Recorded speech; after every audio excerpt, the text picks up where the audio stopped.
ভগবদ্গীতায় বলা হয়েছে যে অকৃতকার্য ভক্তরা নিষ্ঠাবান ব্রাহ্মণ পরিবারে অথবা ধনী ব্যবসায়ী পরিবারে জন্মগ্রহণ করে পুনরায় ভগবদ্ভক্তি অনুশীলনের সুযোগ পান।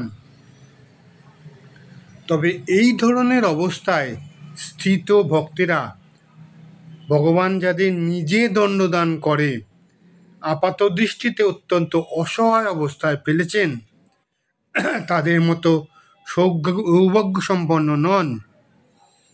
যে সমস্ত ভক্ত ভগবানের প্রভাবে সম্পূর্ণভাবে অসহায় হয়ে পড়েছেন তারা উচ্চ কুলে জন্মগ্রহণকারী ভক্তদের থেকে অনেক বেশি ভাগ্যবান।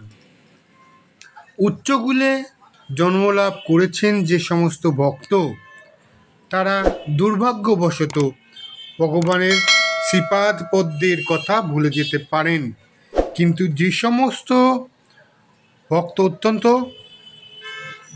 ভাগ্যবান, কেননা তারা তাদের সম্পূর্ণ অসহায় অবস্থায় অচিরেই ভগবানের পাদপদ্মে ফিরে যান।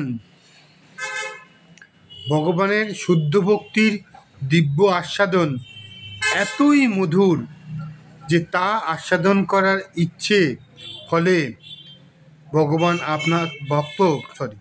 ভক্ত আপনা থেকেই জড় সুখের প্রতি অনাসক্ত হয়ে পড়েন। সেইটি হচ্ছে ভগবত ভক্তির মার্গের উন্নতির লক্ষণ। শুদ্ধ ভক্তরা নিরন্তর পরমেশ্বর ভগবান শ্রীকৃষ্ণের পাদপদ্মের কথা স্মরণ করেন এবং তিনি কখনো এক মুহূর্তের জন্য তাকে ভুলে যান না।